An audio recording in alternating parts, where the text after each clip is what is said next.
Welcome to सात English academy. आज आपण बघणार आहोत डेली यूज इंग्लिश सेंटेन्स म्हणजे 100 वाक्य बघणार आहोत। पण मी आज 100 नाही घेणार, आज 50 वाक्य घेणार आहे। तर बघा डेली लाईफ मध्ये तुम्ही काय काय बोलतात बघा।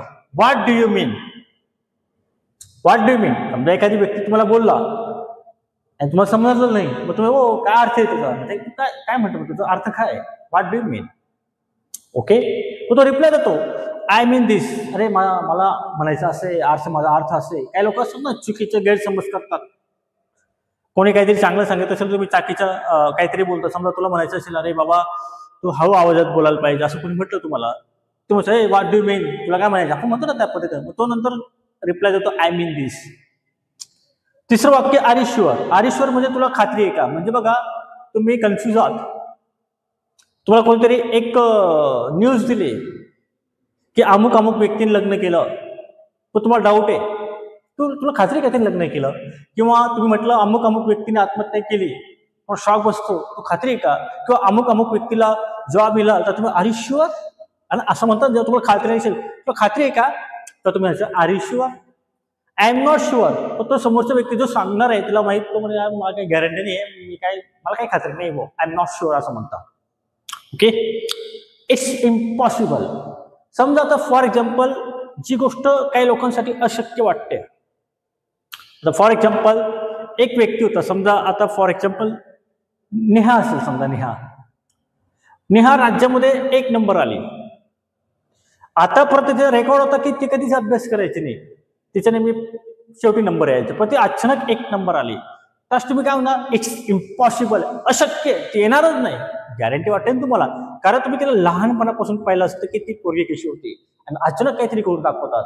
लक्षात ठेवा, आयुष्यामध्ये तेच लोक काहीतरी करून दाखवतात ते जेव्हा त्यांना जाग येते। बघा लक्षात ठेवा, तुम्हाला जाग केव्हाही येऊ, ज्या दिवशी जाग आली तुम्हाला, तो दिवस तुमचा सक्सेसफुल असेल। ते जाग केव्हा ते डिपेंड तुमच्यावर आहे। ओके, 6 वाक्य बघा, इट्स पॉसिबल, तुम्हाला गॅरंटी आहे की समजा आता फॉर एक्झाम्पल केदार खूप हुशार आहे वर्गात, आणि तो 1 नंबर आला, तुम्ही हा पॉसिबल आहे ना, येऊ शकतं, शक्य आहे। ट्राय अगेन, तुम्ही एखादी काम करता करता फेल होतात, परत करतात फेल होतात, परत करतात फेल होतात, तर तुम्हाला म्हणतात परत पुन्हा कर, ट्राय अगेन, परत प्रयत्न कर। डोंट गिव्ह अप, तुम्ही जीवनामध्ये निराश होऊन जातात, लाईफमध्ये काय करायचं हे तुम्हाला समजत नाही, हार मानून घेतात, तर तुम्हाला कोणतरी सांगतो की हार मानू नको, don't give up.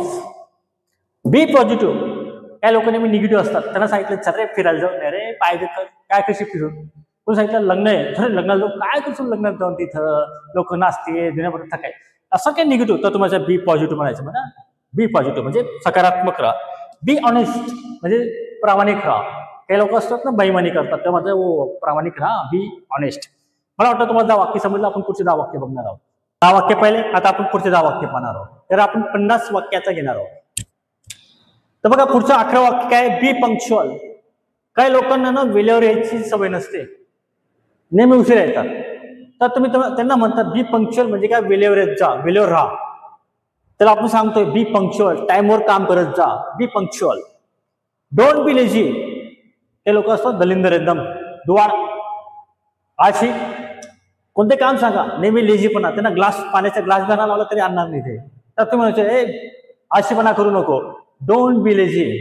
Okay, get ready, कोणाला सांगायचं असेल ना आपण तयार हो रे बाबा, आता गेट रेडी म्हणजे काय, तयार हो। आर यू रेडी, तुम्हाला त्याला प्रश्न विचारायचा असेल, काय बाबा तू तयार झालाय का, आर यू रेडी, तू तयार आहेस का, आर यू रेडी। ओके, लक्षात ठेवा, आय एम रेडी, समोरचं म्हणतो एकदम टकाटक आहे, मी एकदम तयार होलोय, आय एम रेडी, मी एकदम टाकतो काय असेल ते व्यवस्थित है ना, आय एम रेडी म्हणजे मी तयार आहे। 16 वाक्य बघा, लेट्स गो आउट, तुम्ही घरी बोर होऊन गेले, काय करायचं, टाइमपास होत नाही आपला, तर आपले एखादे मित्र असेल, त्याला फिरून येऊ आपण जरा, तो काय जरा बाहेर जाऊ आपण, लेट्स गो आउट, चला आपण बाहेर जाऊया। कम ऑन टाइम, तुम्ही कोणतरी वेळ दिला असेल, ओके, वो आपला चित्रपट पाहायला जायचंय, वेळेवर ये, तर कम म्हणजे ए, ऑन टाइम म्हणजे वेळेवर, ओके, वेळेवर या। ओके, काही आपल्यामध्ये मित्र असतात ना जे वेळेवर येत नाही, त्यांना नेहमी सांगावं लागतं की टाइमवर येत जा। डोंट वेस्ट टाइम, सध्याचे तरुण पोरं, आजकालचे मुलं जास्त करून वेस्ट टाइम करतायत, मोबाईलमध्ये, रील्समध्ये, प्रत्येक गोष्टीमध्ये आपला टाइम वेस्ट करतायत। तर तुम्हाला म्हणायचे टाइम वेस्ट नको करू, डोंट वेस्ट टाइम म्हणायचे. व्हॉट्स द मॅटर, कोण नाराज बसलाय, घरात काही भांडण झालं असेल, कोणी एकमेकांशी बोलत नसेल, तर तुम्ही म्हणता काय झालं बाबा, व्हॉट्स द मॅटर, काय झालं, नथिंग स्पेशल. तो म्हणतो काय नाही रे, नथिंग स्पेशल म्हणजे काही विशेष नाही झालं. तर हे 10 वाक्य आपण बघितलंय. ओके, आता पुढचे 10 वाक्य आपण बघणार आहे. तुम्हाला जर आवडत असेल तर मला नक्की सांगत जा, कमेंट करत जा, मला समजेल की आणि तुम्ही कुठून पाहता व्हिडिओ तेही सांगत जा मला, की सर मी अमुक अमुक ठिकाणून पाहतोय, ते मला सांगत जा. ओके, मगाशी आपण 20 वाक्य पाहिले, आता परत 10 वाक्य बघणार आहोत. तर बघा 21 वाक्य आहे, व्हॉट्स युअर प्रॉब्लेम. कोणी जर काही अडचणीमध्ये असते बघा, काही लोकांना तंगी येते, पैशांची तंगी येते, घरात पैसे राहत नाही किंवा निराश असतो, कोणाशी जास्त बोलत नाही, त्यावेळेस तुम्ही त्या व्यक्तीला म्हणतात मग काय प्रॉब्लेम चालेल तुला, व्हॉट्स युअर प्रॉब्लेम, काय अडचण चालेल तुझी. मग तो व्यक्ती रिप्लाय देतो, ओ जाऊ दे यार, तुझं काम कर भो, इट्स माय प्रॉब्लेम, हे माझं प्रॉब्लेम, माझी अडचण आहे, मी सॉल्व्ह करणार आहे. आणि शक्यतो स्वतःची अडचण आपण स्वतः सॉल्व्ह केली तर चांगलं असतं. पण जर तुम्हाला कोणी मदत करत असेल तर 100% त्याची मदत घ्या. हा सल्ला देणारे तुम्हाला भरपूर भेटतील, मदत करणारे क्वचित लोक भेटतात, एकदम क्वचित. गल्लोगल्ली भेटेल तुम्हाला, तुम्ही कोणतं काम करा, गल्लोगल्ली टप्प्याटप्प्यावर तुम्हाला सल्ला देणारे भेटतील. घराच्या बाहेर निघत नाही 100 लोक, जेव्हा मदतची गरज पडेल ना तुम्हाला कोणी मदत करणार नाही, गॅरंटी आहे माझी ना. तिसरं, बी सिरियस. काही लोक ना आपल्या लाईफबद्दल सिरियस नाही राहत ना, लोकांचं वय निघून जातं, हळूहळू वय निघत जातं, तरी सिरियस होत नाही. जेव्हा वय निघून जातो त्यांना जाणीव होते, पण तो काही फायदा नसतं. म्हणून त्याला म्हणतो बो जरा सिरियस हो, गंभीर हो, तर म्हणायचं बी सिरियस. Don't laugh. काही लोकांना हसण्याची सवय असते, पागलसारखं हसतात, त्यावेळी कधी आलं काय झालं काय हसतात, काय आलं काय हसतात, तेव्हा बो हसू नको तू, डोंट लाफ म्हणायचे, हसू नको, डोंट लाफ. Don't cry.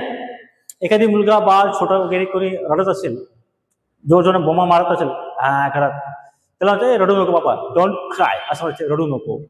पुढचा आहे स्माइल प्लीज. स्माइल बघा, लाफ आणि स्माइल मध्ये फरक काय, लाफ जोर जोराने असला याला म्हणतात लाफ, आणि स्माइल म्हणजे ओके. तुम्ही फोटो काढता बघा, फोटो प्लीज, स्माइल प्लीज ना, जर हास्य कर. तुम्हाला रस्त्यात कोणी भेटलं तर तो असं थोडे म्हणणार हो सर असं तर म्हणणार नाही तुम्ही, तर तुम्ही काय म्हणणार, असं एखादी व्यक्ती भेटला असं करता, स्माइल, त्याला म्हणतात smile please. Okay, you are right. तुम्हाला जर कोणाचं बोलणं आवडलं आणि वाटलं की हा व्यक्ती बरोबर बोलते, तर तुम्ही काय म्हणायचं, यू आर राईट, तुम्ही बरोबर आहात. जर तुम्हाला जर बोलणं आवडलं नाही, चुकीचं वाटत असेल, तर तुम्ही म्हणायचं यू आर रॉंग, तुम्ही चुकीचे आहात. Okay, it's my fault. काही लोकांना जाणीव होते यार माझी चुकी होती, हा इट्स माय फॉल्ट, माझी चुकी होती, it's my fault. Okay, forget it. काही लोक असतात ना टेन्शन घेतात, पास्टमध्ये काय झालं, पास्टमध्ये काय झालेलं असेल त्या गोष्टीबद्दल टेन्शन घेतात, तर म्हणतात विसरून जा, फॉरगेट इट, विसरून जा. आणि शक्यतो विसरलेलं चांगलं असतं जर आनंदी राहायचं असेल तर. मला वाटतं तुम्हाला हे 10 वाक्य समजलं. पुढचे 10 वाक्य मागं आपण 30 वाक्य पाहिले, आता परत 10 वाक्य बघणार आहोत. बघा, पहिलं आहे what did you say. What did you say म्हणजे तुम्हाला कोणाचं बोलणं समजलं नसेल, काय म्हणाल तू म्हणायचं व्हॉट डिड यू से, तू काय म्हणाला. से इट अगेन. तुम्हाला ते वाक्य परत ऐकून घ्यायचं असेल तर पुन्हा म्हण, पुन्हा सांग, पुन्हा म्हण. से इट अगेन. Speak clearly. त्या व्यक्तीचं बोलणं तुम्हाला समजत नाहीये आणि त्याला म्हणायचं स्पष्ट बोल जरा, तेव्हा म्हणायचं तुम्हाला speak clearly. Don't be afraid. एखादी व्यक्ती खूप घाबरलाय, घाबरून गेलाय, कुत्रा पाहून घाबरला असेल, सापाला पाहून घाबरला असेल, एखादी अंधार पाहून घाबरला असेल, तर तुम्ही त्याला म्हणायचं बाबा घाबरू नको, डोंट बी अफ्रेड. म्हणजे जो व्यक्ती घाबरला असेल त्याला म्हणायचे don't be afraid. Be brave. त्याला ते शूर बन जरा, धैर्यवान हो, बी ब्रेव असं म्हणायचं, जरा ब्रेव बन जरा. That's enough. काही लोक खूप वट करतात, तो काम एकसारखं करतात, बरोबर काय वट करतात, त्यावेळेस भरपूर झालं, बस झाला, दॅट्स इनफ, बस झालं. Stop talking.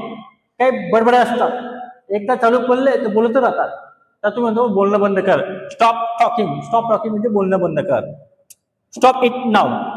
जो एखादी व्यक्ती एकसारखंच काम करतोय, कोणते काम, तर तो म्हणतो आता बस कर ना बाबा, आता ना थांब जरा, आता थांब जरा, म्हणायचं stop it now. Okay. Don't move. Don't move म्हणजे काय, जो व्यक्ती ज्या ठिकाणी उभा आहे तिथंच त्याला थांबावं लागतो, सरकू नको बाबा. डोंट मूव्ह म्हणजे काय, सरकू नको. Move aside. मूव्ह असाइड म्हणजे काय, जेव्हा तुम्ही रस्त्याने जाताय, एखादी व्यक्ती समोर उभं राहिला असेल त्याला म्हणतो बाजूला हो. मूव्ह असाइड म्हणजे काय, बाजूला सरक. मला वाटतं तुम्हाला हे 10 वाक्य समजलं आणि तुम्ही इथपर्यंत पाहिलं आणि पूर्ण व्हिडिओ पाहताय, तर मी नेहमी कौतुक करतो की तुमचं कौतुक आहे की तुम्हाला शिकायचे इंग्रजी शिकण्याची तुमची इच्छा आहे. ओके, आपण पुढचं वाक्य बघू आता. आपण 40 वाक्य पाहिले, आता शेवटचे 10 वाक्य बघणार आहोत आपण. तर बघा शेवटचं 41 वाक्य बघा. कम अर्ली, कम म्हणजे ये, अर्ली म्हणजे लवकर. जेव्हा तुम्हाला कोणाला सांगायचं असेल की लवकर ये, कम अर्ली, लवकर या. कम टुमारो, कम म्हणजे येणे, टुमारो म्हणजे उद्या. तुम्हाला म्हणायचं उद्या ये, तर कम टुमारो म्हणायचे. समजा एखादी व्यक्ती आज आला असेल, उद्या ये रे बाबा, कम टुमारो ना. कोणी पैसे मागायला असेल, उद्या रे बाबा, come tomorrow. See you tomorrow, तुम्ही म्हणता आपण उद्या भेटू.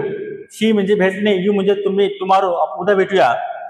व्हॉट्स युअर प्लॅन, जेव्हा एखादी तुम्हाला फिरायचं प्लॅन असेल तर तुम्ही म्हणतात काय होतं, काही प्लॅन आहे का, व्हॉट्स युअर प्लॅन, तुझं योजना काय, तुझं प्लॅन काय. ज्यावेळेस असं म्हणतो त्यावेळेस आपण हे वाक्यांचा वापर करायचे. तो म्हणतो I have no plan. I have no plan म्हणजे समजा तुमच्याकडे काही प्लॅनच नसेल तर तुम्ही काय म्हणता, आय हॅव नो प्लॅन, माझी काही योजना नाहीये, है ना. तर कधी तुम्हाला म्हणायचं असेल की माझ्याकडे काही योजना नाहीये, तर म्हणायचं I have no plan. Okay, next आहे लेट्स मेक प्लॅन. तुम्हाला सांगायचे ठीक आहे, प्लॅन नसेल तर आपण प्लॅन बनवू. लेट्स मेक प्लॅन म्हणजे काय, चला आपण प्लॅन बनवूया.